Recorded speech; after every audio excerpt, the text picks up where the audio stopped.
परमात्मा ही हमें गाइड करते हैं, परमात्मा ही हमें हर प्रकार की यहाँ जीने की प्रक्रिया सही बताते हैं।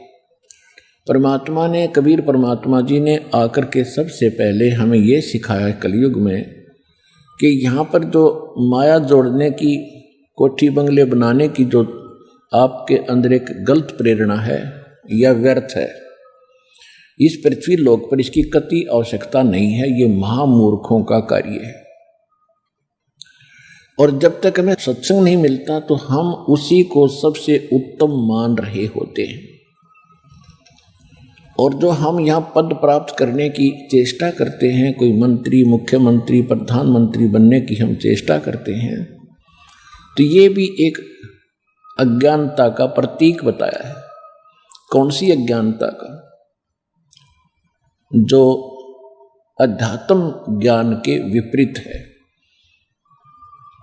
हमेशा जगत और भक्त का आपस में मतभेद और विरोध इसी बात पर रहा है कि जो सत्संग भक्त होते हैं उनका विधान आध्यात्मिक तरीके से और धर्म नीति होती है, और जगत की जो आधार है वो राजनीति होती है, और जगत का व्यवहार उनका परम कर्तव्य मान बैठे होते हैं, वो उसी का निर्वाह करते हैं।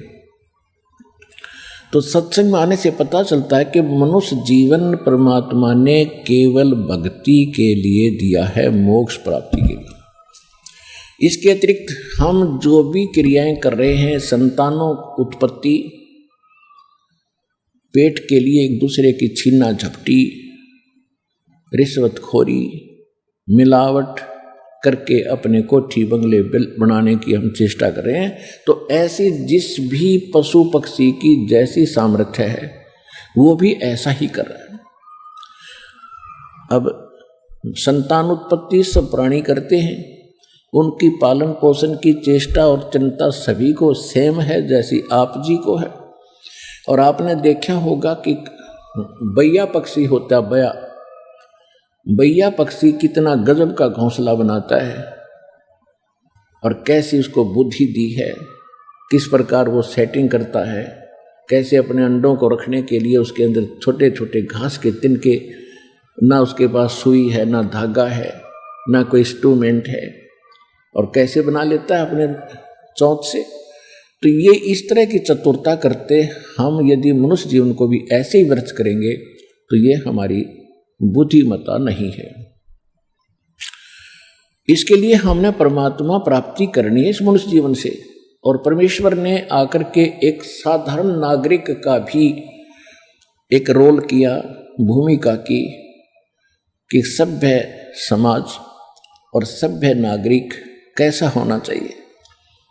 अपने 10 नाखूनों की मजदूरी से अपना निर्वाह करे, किसी की चोरी, लूट, खसोट, जारी ये बकवाद करके यहाँ कोठी बंगले कतई नहीं बनावे।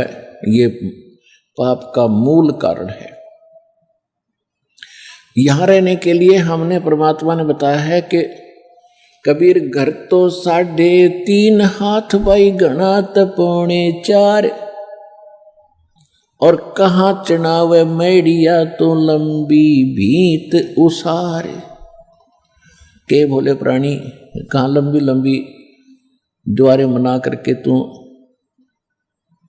प्रभु अपनी प्रभुता दिखा रहा है।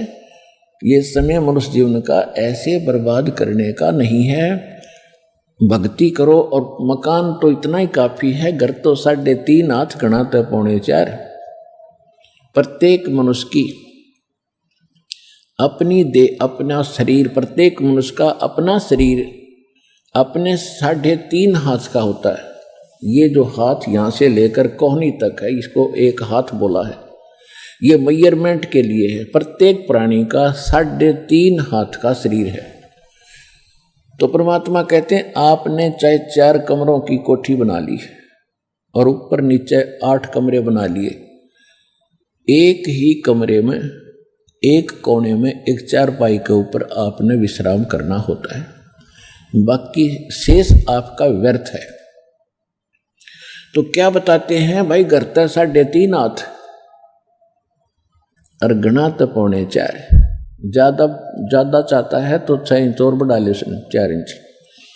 कहने का भाव ये है कि मिनिमम कम से कम ये मकान आदि के ऊपर आप समय व्यर्थ कम से कम व्यतीत करो, लगाओ, और ज़्यादा समय परमात्मा की भक्ति में, परमात्मा की चर्चा सुनने में और अपने सतलोक जाने की हमेशा टेंशन बनी रहे।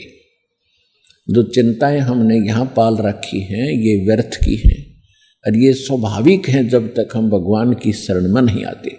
जिस समय हम परमात्मा की शरण में आ जाएंगे तो जो यहाँ की टेंशन है कुछ तो ज्ञानता मिट जाएगी और फिर भगवान की भक्ति होने से वो दुख जो प्रारब्ध का है वो